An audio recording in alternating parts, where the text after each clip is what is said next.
This is video 29. Yeah? The video 29 is innovation-led economy. Hi, this is video 29, innovation-led economy. All right. So in this video, I want to share with you my personal study. So I have a PhD degree, and my research is actually in the area of innovation. So I wanted to know about the innovation policy, the innovation system in a country. Is it working well? Why we have such a policy in a country, and was it working well? And then what are the problems faced when they implement such a policy? So I think it's interesting to share with you my personal paper, my personal PhD paper. This is one section of the entire paper. The paper is very big and very wide. I've done for a few years, but I'm going to just talk about the innovation part of it. Okay, so what happened is in my research, I have found out that most country who use innovation, or who has a lot of innovation, and then they become rich. They become wealthy. So it is important to understand the more details. Who are these countries and so forth. So what I do, I have listed out, as you can see here, the top 30 most innovative country in the world. Of course, this is a bit outdated, year 2015, but it doesn't matter. The country more or less is there. So as you can see, the world ranking on the most innovative country. Actually, it is ranked by INSEAD. INSEAD actually is a research company, consultant company. They look at a country's readiness. This is how they rank. They rank the readiness of innovation in that country, meaning there's enough scientists, the universities are doing a lot of research, and there is also the IP law, right? There must be IP law to take care of those who cheat or copy or steal intellectual property, and they look at the finance. Are the bank willing to finance a startup company and things like that? So it actually encompass the entire innovation ecosystem. Then from there they rank the country. So as you can see, number one rank is actually Switzerland, then followed by UK, Sweden, Norway, America, Finland, and so forth. As you can see, Singapore number 7. Such a tiny country who doesn't have any oil at all, who doesn't have any rubber tree or palm oil tree, but they are ranked number 7 because they're innovative. Okay, and as you can see, there are other countries like, for example, Ireland, Luxembourg, Denmark, Hong Kong, such a tiny little country, number 11. We have got Germany, Iceland, South Korea, New Zealand, Canada, and so far. As you can see, there are 30 of them. Now I want to show the next slide. Okay, the next slide is talk about how wealthy the country is. So I've listed again top 30 most wealthy country in the world.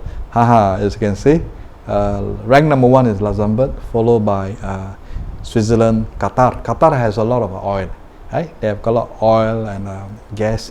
You can see the per capita in USD. Per capita means the average income of a person on the street is so much money. Across the board, there's so much money. So that means everyone is rich over here, right? Then of course we have got Norway, America. Look at that, Singapore. Singapore ranked number 6 in the world. Wow, Singapore GDP is 53,000. So this is year 2015. This record is for year 2015. By now, it has gone up more than 53,000. All right. Then we have Australia, Denmark, Iceland, San Marino. San Marino is a small little island in Europe. Sweden, Ireland, Netherlands, UK, Canada, Austria, and so forth. Now Hong Kong is number 17 with 42,000. Well, you're not able to see Malaysia here. So anyway, I have taken these two lists. Then when I put them together, it looks like this. All right. So I have one column to put it as innovation ranking, another column for the GDP ranking. GDP is gross domestic product, meaning how rich the citizens are in their country. So you can see Switzerland, when they are ranked number 1 as an innovative country, in terms of GDP income, they are number 2, you see. So they are rich. UK ranked number 2 innovative, at the same time they are ranked number 14 among the richest country. So as you can see here, all the familiar names: Sweden, Netherlands, America, Finland, Singapore, right? Singapore ranked innovatively is number 7, and in terms of income they are ranked number 6. 6th richest country in the world, Singapore. Yes. So you can see the Prime Minister get paid by the millions, you know. So they are very rich. They can afford this kind of a salary. Ireland, Luxembourg, Denmark, Hong Kong, Germany, Iceland, South Korea, New Zealand, Canada, Australia, Austria, Japan, Norway, France, blah blah blah blah blah blah. Of course, you will not see Malaysia. Okay, China is ranked innovative in number 29. That's year 2015. Now you may want to check it out. What is the ranking today? They have actually leapfrog. Okay, so what does my study tell me? Okay, this is what my study tell me. It says here that 24 top innovative country, which is 86% of the 30 country, has made its way into the top list of the 30 highest income nation. That means to say that when there's a typical pattern to show that when a country that is innovative, they are likely to be rich as well. You see, so innovation is so important for the progress of the country. So that's why I really enjoy this study. You know, my thesis that my research that I done and writing the thesis paper, I really enjoy, because I can see, you know, innovation is really important for the country. All right. So maybe I also want to share a little bit about my home country, Malaysia. What do we do? So we want to be a rich nation, you know, by year 2020. We started out. It is actually a vision created by Dr. M when he was when he was Prime Minister the first time. Dr. M, Dr. Mahathir 1.0 in year 1990. He said, look, in 30 years time we want to become a rich nation. All right. So to become a rich nation, there are many factors. Maybe there are, I think, 12 factors. You have to have clean air, clean water. You have to have education. You have to have health access to people who are sick. You have to have good transport, public transport, and many things. You know, one of them is the income. The income of each person in that country must achieve minimum 15,000 USD per year. So let's see what happens. Right. This is what I mean by to get the quality life. To be a first world nation, your people must enjoy high quality of life. So the high quality of life consists of these three things. These three main things. First is the high income. All right. So like I mentioned, the per capita should be minimum 15,000 to 20,000 per year per person in that country.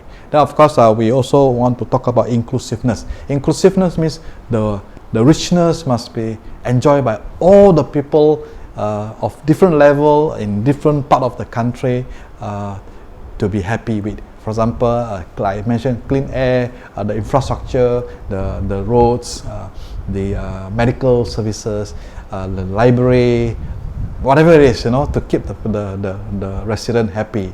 So it has to be part of the element about high quality of life. And the third thing is sustainable. Sustainable means the country who enjoy all the good life must be able to maintain, so the next generation will also enjoy the same thing. Sports, entertainment, music, of course education, business opportunity, and so forth. Right? So this is what they call by high quality. This is what they call by a high income nation. Okay? So then let's say did we achieve it? Did Malaysia achieve it? Yeah, this is what my paper trying to do. So Mahathir then resigned. There were a few prime ministers that took place. Then in year 2010, the result wasn't that good. We are really sidetracked. So then the government said, look, to put the vision back on track, then we have to do we have to achieve at least 6% per year for the next 10 years. So in year 2010 to year 2020, the last 10 year, that means 20 years has passed, right? But if the last 10 year, Malaysia can achieve 6% GDP, then we can achieve 15,000 income. Then we can actually achieve the high income status, right? So this is my duty, my research. So I was trying to find out whether we achieve it. So Malaysia came out with what we call a government transformation program for the 10 years. So there are many things to do. They want to improve the business, they want to improve the education, they want to improve this entire thing. So they found out from other country that we need to use creativity and innovation as the catalyst to promote growth in the economy.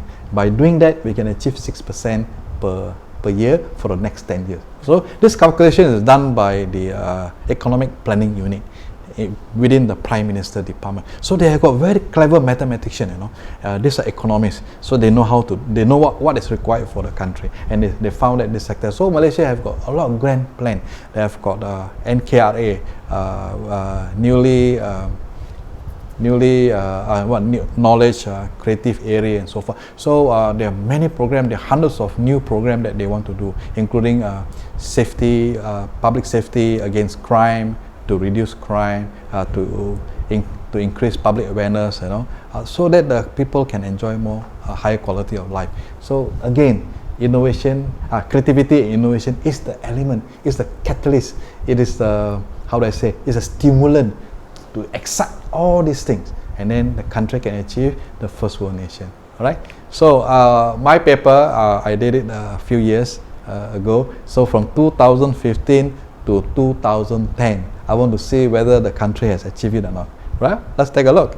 Year 2011, we achieved 5.2%. Then after that, we get an average of 5.3% when our target is 6%. So we actually was underachieved. We did not achieve it. So again, I'm not going to talk about my paper. My paper is very long. Maybe if you're interested, you can contact me. I can show you.